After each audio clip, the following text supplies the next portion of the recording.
Falcao, a fondo. Muy bien, Yelenis, como tú reportaste en el noticiero, misión cumplida. Los astronautas Suni Williams y Buzz Wilmore regresaron a la Tierra tras unos 9 meses varados en el espacio. Los trajo la compañía de Elon Musk, quien previamente había dicho que Biden no quería que alguien pro-Trump rescatara a los astronautas enviados por la Boeing y la NASA, culpando a la administración anterior del largo periodo que se vieron atrapados en la Estación Espacial Internacional, a la que habían ido solo por 8 días y, bueno, tuvieron casi 9 meses. El rescate adquirió de esta manera un cariz claramente político y, de haber fracasado, habría tenido consecuencias incalculables, tanto para Elon Musk como para Trump, quien hace poco, tras el acople de la nave con la estación espacial hace 2 días, ¿no?, se atrevió a decir: Elon y yo asumimos el riesgo y el proyecto del rescate. Esto redobló el simbolismo político de la misión, sobre todo después de que tuviera que ser abortada hace unos días, cuando ya los astronautas de ida, los que iban para allá a relevar a los que estaban a los 2 que había que regresar, 4 regresaron en realidad, pues ya estaban dentro de la nave, hubo que abortarlo. Y también todo el mundo recordando que le precedía la explosión de un cohete no tripulado semanas antes de que Elon Musk estuviera como está en el ojo de la tormenta, incluso en estos días, y también lo estaba reportando Yelenis Reina, el último, creo que son 3 atentados en apenas una semana, de quema de autos Tesla por parte de críticos, se supone. Por otra parte, una de las hijas de la astronauta Buzz Wilmore había acusado en las redes a la administración Biden de ser culpable de que su padre estuviera atrapado en el espacio, y había conseguido un número considerable de seguidores en las redes sociales apoyándole en su queja. Para colmo de males, en julio, el huracán Beryl, que recuerdan que azotó Houston, destruyó parcialmente la casa de Wilmore, y nuevamente la hija del astronauta dijo que la verdadera desgracia no eran los daños del huracán a su casa, sino la trampa en que su padre estaba en el espacio por culpa de la administración. Por lo tanto, guste o no, el éxito de la misión de rescate ha sido un éxito político y simbólico, tanto de Trump como del vapuleado Elon Musk. Pero dejemos un poco atrás la controversia partidista y les propongo analizar la maravilla científica que entraña este rescate. Nos vamos a ir a Cabo Cañaveral con un experto allí. Muy buenas noches, bienvenidos a Fondo. Muy bien, bueno, después de esta larga introducción, con ese enfoque político, repito, propongo hacer un enfoque más científico. Y nos vamos directamente a Cabo Cañaveral. Ahí está Pablo León, ingeniero aeroespacial, que ya conocimos en la otra ocasión. Él tiene allí una empresa, pues, en el epicentro del mundo de la aeronáutica. Muchísimas gracias de verdad por estar con nosotros y muy buenas noches. Buenas noches, un gusto saludarlo nuevamente. A ver, yo le propongo hacer el análisis científico. Si usted quiere también hacer algún matiz político, tampoco me opongo, ¿no? Pero nos quedamos embelesados hoy viendo, aunque no es la primera vez, todo el proceso que ha sido transmitido además con una claridad tremenda desde que se paró la cápsula de la estación espacial. Si usted pudiera explicarnos un poco, ¿no?, todo esto que parece en el amarizaje, ¿no?, se diría, en el regreso a la Tierra, un poco a los primeros vuelos espaciales, ¿no?, distinto al transbordador. Sin duda, sí. La cápsula Dragon de la empresa SpaceX tiene un método de recuperación que es muy parecido al de las cápsulas Mercury, Géminis y Apolo de los años 60 y los años 70, muy distinto a lo del transbordador espacial, que aterrizaba de alguna manera como un avión o como un planeador, pero es una nave muy segura, es una nave extremadamente probada ya, que bueno, sigue un proceso en el cual tiene que disminuir su velocidad orbital desde los 28.000 kilómetros por hora que tiene en el espacio hasta 5 metros por segundo, que es la velocidad final en el momento que la cápsula toca la Tierra. Entonces es un proceso muy bien coreografiado, podríamos decir, muy bien orquestado, que tiene que ver con, primero, el momento que la nave espacial enciende los retrocohetes, desciende su velocidad orbital, entra en la atmósfera, calentándose hasta los 1500, 1700 grados en su exterior, y posteriormente, bueno, la apertura, el proceso de apertura de los paracaídas hasta que la misma llega a toca el agua, en este caso en el Golfo de México, que fue lo que ocurrió hoy, lo que vimos. Por suerte, los 4 astronautas estaban en buen estado. De hecho, Suni Williams y Butch Wilmore, que habían pasado más de 9 meses en el espacio, también estaban en buen estado de salud, desde ya que los tuvieron que rescatar de alguna manera de la cápsula en una especie de camilla por justamente los efectos de la gravedad cero en el cuerpo humano. Esto es algo que va a durar unos días hasta que ellos se puedan parar y puedan comenzar a caminar. Empieza un proceso de readaptación a la gravedad terrestre que va a llevar semanas, inclusive meses, posiblemente para el caso de ellos dos, pero por suerte, bueno, fue un final feliz a una misión que vino bastante complicada y, como usted bien indicaba, también de alguna manera teñida por la política. Ahora, ellos iban por 8 días y usted, bueno, más de 9 meses. No habían entrenado para tanto tiempo. ¿Qué consecuencias tiene eso?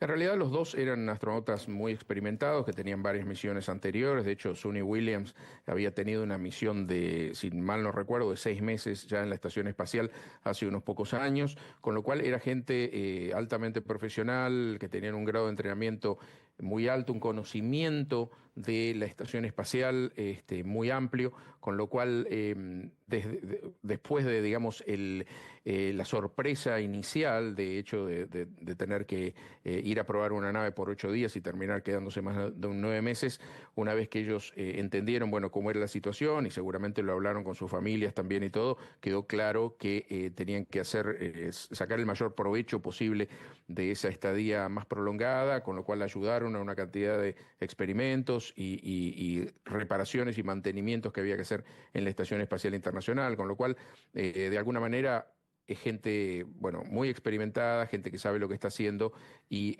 más allá de las complicaciones adicionales que hubo y de la necesidad de llevar algunas naves de cargo para poder enviar más víveres, más comida y demás a la tripulación, no hubo mayores inconvenientes, ¿no? En esto SpaceX desde ya se anota una victoria, porque de alguna manera, por un lado, se muestra la ineficiencia de esta nave espacial experimental de Boeing, que había fallado en su primer momento, y reafirma el monopolio de SpaceX en el transporte de astronautas a la estación espacial. O sea, es una victoria de Elon Musk científica, no hablemos política, ¿no? ¿Cómo, perdón? Que es una victoria de Elon Musk científica. Sí. Sí. Sí, desde el punto de vista técnico, sin duda, porque hoy por hoy son los únicos proveedores de naves espaciales comerciales y de vuelos espaciales a la estación espacial. O sea que esto es también un logro comercial para su empresa también. Ahora, con su experiencia, están 8 meses y lo vimos en expediciones anteriores y tienen que salir en camilla, prácticamente no pueden sostenerse. ¿Qué pasaría si, como en las películas, hay que irse a vivir al espacio exterior sin gravedad? ¿El cuerpo humano cambiará de forma? ¿Se harán inútiles las piernas? ¿Qué sucede? ¿Nos volveremos amebas? ¿Cómo va a ser eso?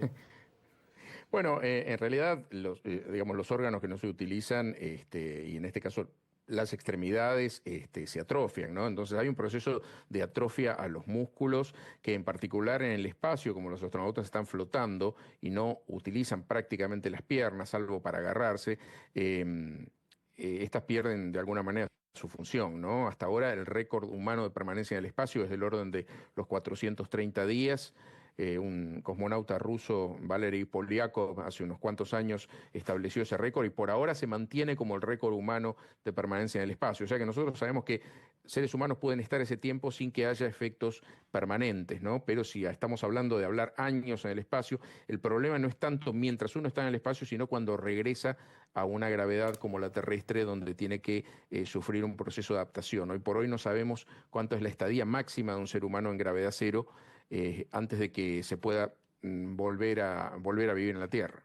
Ahora, Boris, si no me equivoco del personaje, es el que también fue víctima de un fenómeno político. Desapareció la Unión Soviética y él se quedó atrapado allí y no le quedó más remedio que estar muchísimo tiempo hasta que determinaran cómo, estamos hablando creo del mismo astronauta, hay una película incluso donde hay un actor cubano que hace una broma que se llama Boris y Boris, ¿no? O Sergio Sí, y Sergei.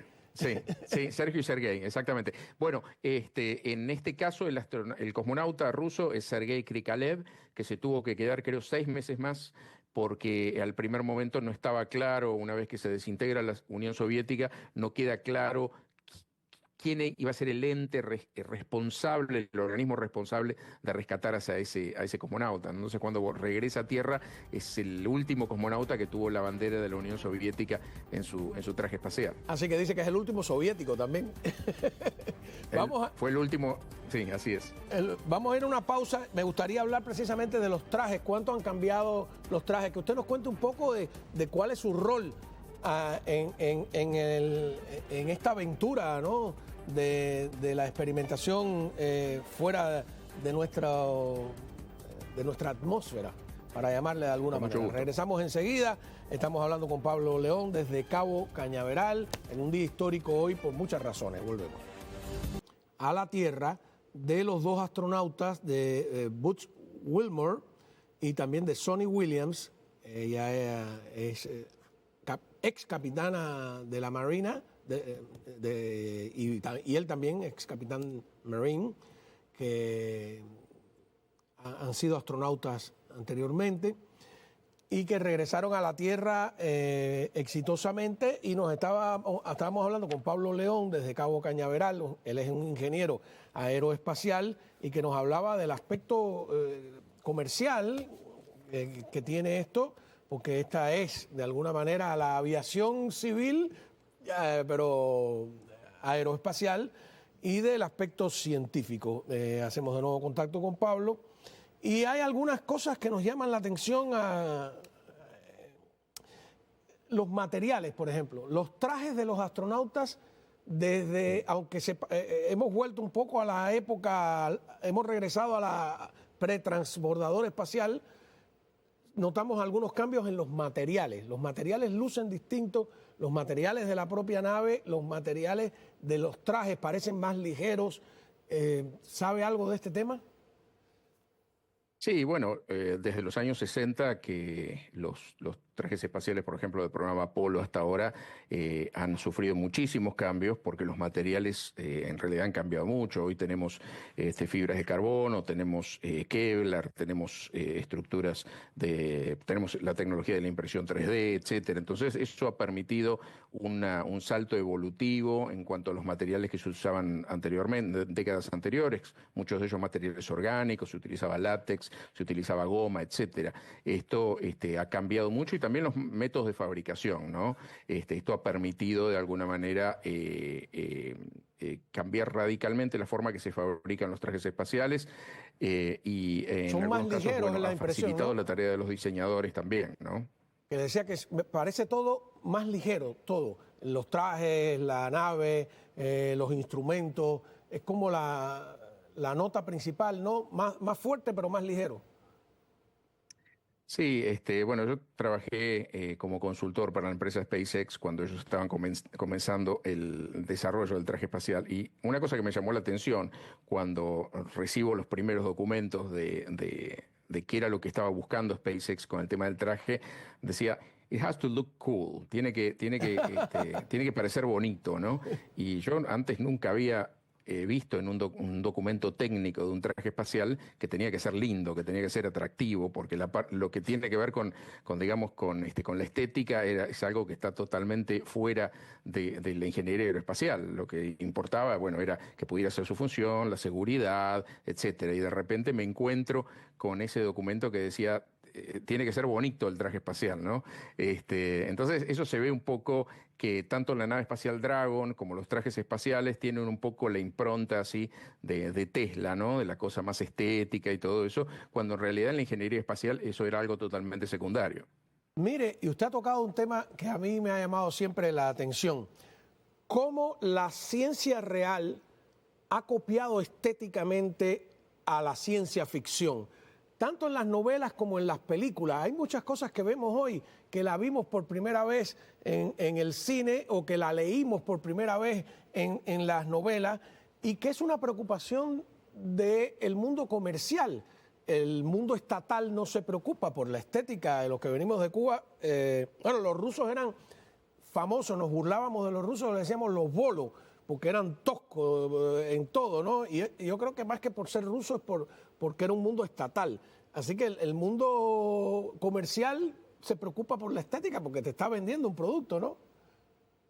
Sin duda, estas naves de SpaceX no solamente se utilizan para los vuelos de los astronautas de la NASA, sino también ellos, bueno, proveen estos vuelos a diferentes personas o empresas que comercialmente, como hemos visto, el caso del que posiblemente, si lo confirman, va a ser el próximo administrador de la NASA, el señor Isaacman, que él ya pagó 2 misiones orbitales de su propio bolsillo, cientos de millones de dólares para ir al espacio y hacer 2 misiones totalmente privadas. Entonces, digamos, el aspecto de la estética y de que sea una cosa que verdaderamente parezca espacial, a diferencia de repente la NASA, como usted decía, la Agencia Espacial Rusa, por ejemplo, que son más funcionales, que no les preocupa, digamos, la parte de la belleza, es meramente utilitaria la forma que se realiza la ingeniería, mientras que en SpaceX también tienen en cuenta el concepto de lo que parece por dentro, ¿no? Uno entra a la nave Dragon, por ejemplo, y parece una nave, o sea, parece de 2001, Odisea del Espacio, parece de una película de ciencia ficción, ¿no? Mientras que uno entra a la nave Orión de la NASA, parte del programa Artemis, para volver a la Luna, y tiene un montón de switches, de botones y luces, parece, digamos, anticuada, ¿no? Porque justamente se ha buscado, digamos, ser más conservador desde el punto de vista de ingeniería que fijarse en la belleza, cosa que SpaceX es totalmente diferente. No es una preocupación de los estados, ¿no? Que vio una pasta de dientes cubana o rusa, un tubo de pasta de dientes, sabe lo que estamos hablando. Ahí en la imagen que estábamos observando hay algo que me ha llamado la atención, que la tapa, podría decirse así, de la punta, está destapada un tiempo tremendo. ¿Por qué? Bueno, porque en realidad eso lo que hace es cubrir el dispositivo de acople, eso lo que guarda es un anillo que se conecta con la estación espacial en forma hermética. Entonces, eso es, digamos, la compuerta, eso ya no está abierto al interior, los astronautas están en otra puerta interna, pero esa tapa sirve para que en el momento de la reentrada atmosférica, cuando la nave espacial regresa nuevamente a nuestro planeta, toda la parte del anillo de acople quede protegido de las altas temperaturas, lo cual se logra por esta tapa que tiene una bisagra especial que se cierra antes del reingreso a Tierra. Lo mismo durante el lanzamiento, en el lanzamiento está cerrada, para protegerla de las fuerzas aerodinámicas. Así que es un sistema, digamos, muy eficiente. Las demás naves espaciales no tienen este sistema y eso sirve porque esta cápsula es reutilizable. Esta nave ya se ha utilizado, creo, 4 veces anteriormente. Entonces, para eso necesita determinados cuidados para poder ser utilizada una y otra vez. ¿Por qué se eliminó el programa de los transbordadores? Bueno, el programa de los transbordadores fue una nave espacial, un sistema bastante exitoso, a pesar de que tuvo dos fallos fatales, ¿no? El transbordador espacial empezó a volar en 1981 y terminar de volar, el último vuelo fue en el 2011. O sea que fueron 30 años, digamos, de vuelos que le permitieron a los Estados Unidos ganar una gran experiencia en vivir y trabajar en el espacio. Permitió, digamos, poner en órbita sistemas como como el telescopio espacial Hubble, por ejemplo, o de hecho armar la Estación Espacial Internacional. La Estación Espacial no se podía haber armado con la nave de Dragon de SpaceX, o sea, tenía una gran capacidad de carga en su bodega y eso permitía llevar al espacio grandes módulos y eso es lo que posibilitó justamente que la Estación Espacial pudiera estar en órbita. Lo que pasa que, por otro lado, era extremadamente costosa y no era muy segura, porque en 115 misiones aproximadamente tuvo dos misiones que terminaron, bueno, en una fatalidad. En el año 86, una tripulación donde viajaba una maestra, Krista McAuliffe, bueno, explotó durante el lanzamiento, y después en el 2003 el transbordador Columbia también pereció toda la tripulación, incluyendo un astronauta israelí que iba a bordo. Entonces, bueno, tuvo dos fallos en 100. Imagínese usted, si usted va en su coche y de 100 veces que usted sale, tiene la posibilidad de tener un choque fatal en dos de ellos, se convierte evidentemente en un vehículo que saldría del mercado. Y eso es un poco lo que le pasó al transbordador espacial. No había nada mejor para reemplazarlo. Porque, bueno, nunca estuvo el presupuesto como para poder reemplazarlo por algo mejor, y entonces volvimos de alguna manera a las cápsulas balísticas como los años 60, que eran mucho más económicas y, bueno, hasta ahora son más seguras. De todas maneras era impresionante ver, ¿no?, como un avión aterrizando y tú sabes que venía del espacio. Cuando regresemos yo tengo una pregunta, disculpe, sospechosamente política. ¿Por qué se produjo el regreso en el que hoy es Golfo de América, cuando generalmente se hace del otro lado? Si usted cree que eso fue a propósito o no. Ya volvemos en esta interesante conversación. Muy bien, continuamos hablando desde Cabo Cañaveral con Pablo León, ingeniero aeroespacial, y tenemos varias preguntas. Una que me llamó la atención es, casi siempre, a lo mejor me traiciona la memoria, he visto que regresan en el Atlántico, pero esta vez vi que regresaron en el Golfo, que ahora se llama Golfo de América. Y digo, habrá sido pensando que es Elon Musk, intencional, porque la locutora de la NASA, no, decían cerca de Tallahassee, pero Tallahassee está más arriba. Es como que no querían decir Golfo de América. Sí, en realidad no, tiene que ver con las características de la órbita específicamente. De hecho, están pensando ahora en el futuro, todas las misiones van a ser rescatadas del Pacífico, porque el problema es que la segunda etapa de los cohetes estaba cayendo demasiado cerca de South Carolina y existía el peligro de que, bueno, pudiera caer en una zona poblada, con lo cual reajustaron las órbitas de tal forma que la mayoría de las naves espaciales tripuladas ahora van a caer directamente sobre el Pacífico. Entonces esto tiene que ver con esa corrección. Y además, según entiendo, en el Pacífico, en el Atlántico las condiciones eran de un mar un poco más complicado, por lo tanto decidieron hacer el descenso en el Golfo de México esta vez, relativamente cerca así de Tallahassee, pero no tanto, ¿no? Sí, ajá. ¿Qué le iba a alguien de los efectos de la ingravidez? Escuché a alguien decir que han crecido, que uno crece en ingravidez. Sí, uno crece un poco porque el espacio entre las vértebras, al estar sometidos a la ausencia de peso, justamente, la gravedad que no nos está empujando hacia abajo todo el tiempo, entonces los cartílagos entre las vértebras, el espacio se expande un poco, pero no es mucho, estamos hablando de una pulgada aproximadamente, 1,5 pulgadas, y lo que ocurre es que los astronautas, ni bien llegan a Tierra, en pocas horas o en un día, una cosa así, vuelven nuevamente a la altura que tenían nuevamente, porque la fuerza de la gravedad justamente los empieza a comprimir. Así que es uno de los tantos fenómenos que ocurren cuando los astronautas están en el espacio por un tiempo prolongado. Y todo ese ejercicio que hacen allí con las máquinas no es suficiente, porque veo que los bajan en camilla. Sí, no es suficiente. Es suficiente en misiones más breves, Pero cuando estamos hablando de misiones de 6 meses, de 9 meses, siempre por un tema de seguridad, al menos SpaceX los lleva en camilla. Si usted recuerda, por ejemplo, las misiones del transbordador espacial, usualmente los astronautas se bajaban directamente de la escalerilla del transbordador espacial caminando, pero eran misiones de 15 días.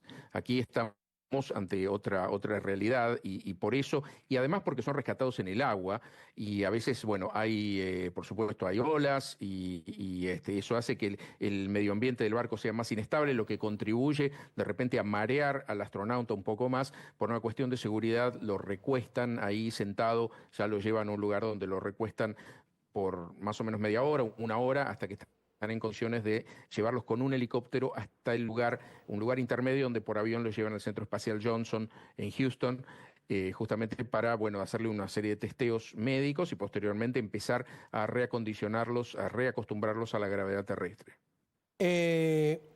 Usted dice que entran a qué velocidad a la atmósfera, además no pueden entrar recto, tienen que ir y, Exactamente, poquito a poco, ¿no? la velocidad orbital es... Sí, la velocidad orbital es muy alta, es el orden de los 28.000 kilómetros por hora.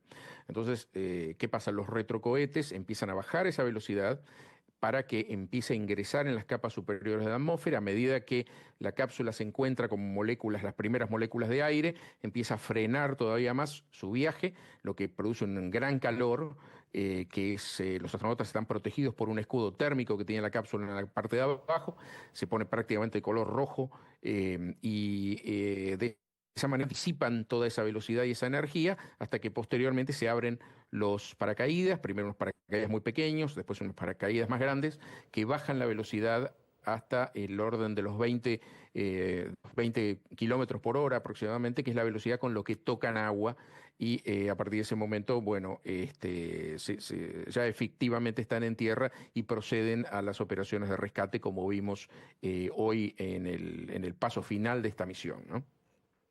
Los retrocohetes quiere decir que es una presión en dirección contraria, ¿no? Para frenarlo. Exactamente, Ajá. exactamente. Es en dirección contraria a la que vienen en la órbita y eso desciende la velocidad y empiezan a hacer como un pequeño, como una espiral y esa espiral está calculada para que finalmente cuando llegan a tierra sea en el lugar donde los están esperando los barcos de rescate. Estos son los primeros paracaídas, los más pequeños. Exactamente. Siempre me da un miedo tremendo de que se enreden. ¿Qué pasa? Sí, ¿Hay un plan sí, B si se enredan? Bueno, hay paracaídas de emergencia, hay un sistema de paracaídas de emergencia que está abajo de la cápsula también. Usualmente son paracaídas que salen hacia los lados, de tal manera justamente que se disminuya la posibilidad de que se puedan enredar entre sí. En el primer vuelo de una cápsula Soyuz, que ahora es una cápsula muy probada por Rusia, que ha sido utilizada desde los años 60, el primer vuelo, Soyuz 1, el cosmonauta que iba a bordo justamente murió por esto, porque se enredaron los paracaídas y este astronauta, bueno, falleció como consecuencia de que en ese momento no sabían todavía cómo hacer el sistema de lanzamiento de paracaídas. Hoy la Soyuz es sin duda posiblemente la nave más probada y yo creo una de las naves más confiables bueno, de todo el mundo, ¿no? Sí, porque al enredarse caes a una inmensa velocidad, ¿no? Pero yo estaba pensando en el tema de la gravedad de nuevo, que si ahora busqué en la computadora, creo recordar que la velocidad es más o menos como 9.8 metros por segundo, dependiendo, ¿no? En un primer momento, en un segundo, ¿no? Si usted me rectifica. No, sí, es correcto. Ahora, Sí. que es un experimento que mucha gente no sabe, esta pluma pesa menos que este pomo de agua, pero si yo los dejo caer a la misma vez y pregunto qué llega primero, instintivamente van a decir que el pomo de agua, pero la verdad es que no, que si no hay aire que empuje hacia arriba, los dos caen a la misma vez. ¿Por qué no pasa lo mismo con la nave cuando se queda sin paracaídas? Bueno, porque una cosa es la gravedad y otra cosa es la ausencia de aire, ¿no? O sea, son dos fenómenos totalmente diferentes. En este caso, en el caso de la órbita, lo que importa es la gravedad, donde nosotros, no quiero hacerlo muy técnico, pero lo que nosotros estamos haciendo con una nave espacial que va en órbita es que va descendiendo a la misma velocidad que la Tierra se va reduciendo en su redondez, ¿no? Entonces uno lo que hace es está cayendo en caída libre constantemente alrededor del planeta durante su órbita. El fenómeno de la ausencia de aire es otro completamente diferente, que ya Galileo en su momento había teorizado que dos objetos de diferente masa que se tiran en el vacío caen al mismo tiempo, cosa que un astronauta del programa Apolo en la superficie de la Luna, donde hay vacío, lo probó justamente con una pluma y un martillo. Realizó este experimento, de hecho creo que se puede ver en YouTube el video cuando está realizando la experiencia, ¿no? Pero una cosa es lo que tiene que ver el vacío, y otra cosa diferente es el tema de la gravedad, que es lo que está jugando acá en el caso de este fenómeno que vimos hoy, de la cápsula que está en órbita en forma permanente alrededor de la Tierra y de repente, bueno, reduce su velocidad y empieza a caer. Bueno, si lo hacen más o menos aquí a una distancia que el aire no le haga mucha resistencia, lo puedes ver también, lo pueden hacer en su casa, mientras que no rompan nada en absoluto. Es tremendo, ¿no? El tema de la gravedad, y cuando uno mira al cielo y piensa que cada una de esos brillos, salvo los planetas, son estrellas y que esas estrellas son soles, viene la pregunta definitiva: ¿estamos solos? ¿Cómo lo ve usted? Hoy por hoy no tenemos forma de saber.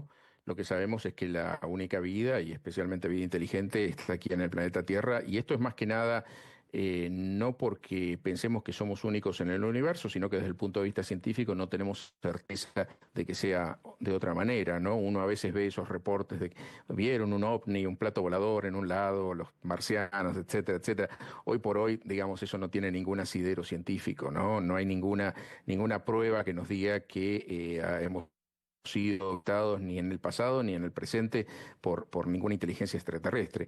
Lo que no quita que en otros planetas pueda haber vida, pero hoy por hoy no tenemos ningún tipo de prueba, inclusive un sistema de comunicación que podría ser una comunicación radial. Los seres humanos hemos estado enviando señales de radio afuera de nuestro planeta por los últimos 140 años, a través de la radiofonía y posteriormente de la televisión, etcétera. Y esas señales, de hecho, como la señal que estamos saliendo hoy, llegará dentro de X miles de años a otro sistema estelar, pero no tenemos ningún indicio de que haya transmisión de radio de otros seres inteligentes. Si los hubiera, tendríamos que tener algún tipo de indicio, al menos de sus señales, que alcancen a nuestro planeta. Y hasta ahora, y después de décadas de experimentos como SETI, el programa de Search for Extraterrestrial Intelligence, no tenemos ningún indicio. Entonces, desde el punto de vista científico, hay que decir, no sabemos.